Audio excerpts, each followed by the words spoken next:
Di tayangan sebelumnya, pemirsa, kami sudah sampaikan kejanggalan-kejanggalan apa kemudian yang terjadi pada kasus ini, termasuk juga upaya pihak kepolisian untuk bisa membuka kembali tabir dan juga memberikan informasi kepada masyarakat bahwa pengejaran tetap dilakukan kepada mereka yang menjadi terduga dari pelaku pembunuhan terhadap pasangan Eki dan Vina. Nah, untuk bisa mengulas lebih lanjut, kami sudah bersama dengan para narasumber. Sudah ada di samping saya seorang pengamat hukum pidana dan juga pakar hukum pidana, yaitu Pak Kudri Sitompul. Assalamualaikum warahmatullahi wabarakatuh. Selamat malam, Pak Kudri. Warahmatullahi wabarakatuh. Selamat malam, para pemirsa. Baik, kemudian juga sudah bergabung dengan kita tentunya mantan Kabar Eskrim yang juga akan memberikan tinjauannya melihat bagaimana penanganan pihak kepolisian terhadap penyelesaian kasus ini, Komjen Pol Purnawirawan Ito Sumardi. Assalamualaikum warahmatullahi wabarakatuh. Selamat malam, Pak Ito.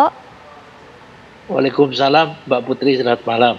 Baik, dan juga bergabung dengan kita yaitu kriminolog ada Prof. Adrianus Meliala. Selamat malam, Prof. Adrianus.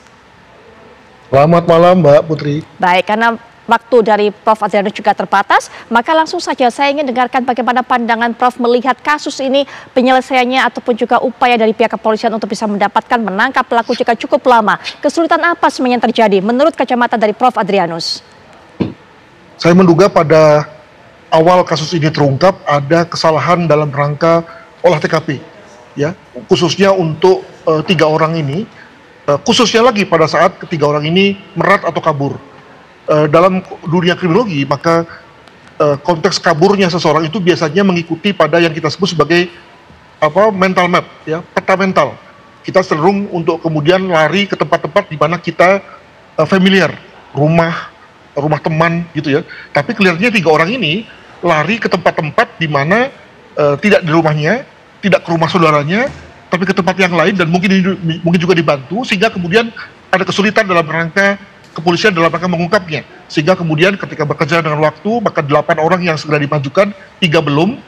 Nah, seperti biasa ketika sudah dimajukan, sudah ditetapkan tersangka, bahkan sudah inkrah, lalu kemudian kepolisian mungkin sudah merasa puas, tidak ada lagi eager atau kemauan untuk kemudian mengungkap yang 3 lagi, dan kemudian ketika terjadi pergantian, nah ini ya di pergantian ada mutasi, maka lalu kemudian tidak ada lagi yang kemudian lalu memfollow up kasus ini, sehingga kemudian baru kemudian keluarga korban mengangkatnya. Jadi saya kira ini adalah satu bentuk daripada upaya masyarakat membuat kasus yang tadinya sudah cold cases, sudah dingin, menjadi hangat kembali melalui konteks memviralkan kasus ini. Begitu. Baik, Prof. Adrianus sempat mengatakan kesalahan olah TKP. Apakah ini terkait juga adanya dengan pengumpulan atau pengambilan barang bukti dan sebagainya, Prof? Sebagai contoh misalnya soal yang juga sering diberitakan adalah soal jati diri daripada pelaku. Ya. Tidak ada foto, ya. Mungkin sekali pada konteks seperti 8 tahun yang lalu itu kemudian memang tidak dilengkapi identifikasinya dengan kamera yang bersifat ya seperti sekarang kamera digital misalnya, sehingga kemudian lalu tidak ada pertinggal yang kemudian bisa dijadikan sebagai pegangan hingga hari ini. Tapi juga kalau kita lihat bahwa selama 8 tahun tentu saja ada perubahan dalam wajah seseorang, sehingga kalau misalnya wajah ketika itu masih wajah anak-anak, ya sekarang tentu sudah berubah. Jadi memang inilah kalau memang kasus itu kemudian tidak kunjung berubah, tidak kunjung ditangani, maka kemudian akan makin banyak masalah yang dihadapi oleh kepolisian. Begitu, Mbak. Baik, tapi melihat bagaimana sepertinya tidak ada itikat dari pihak kepolisian untuk bisa menangkap 3 pelaku ini, Prof. Adrianus.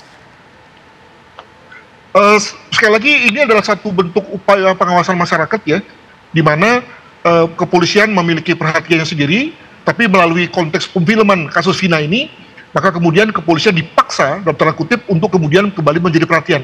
Semoga ini menjadi satu reminder bagi kita, call bagi kepolisian dalam rangka memperbaiki manajemen penyidikannya, agar jangan hanya bergerak terkait dengan kasus-kasus hangat yang muncul hari-hari ini saja, tetapi juga mesti memperhatikan PR-PR pada masa lalu.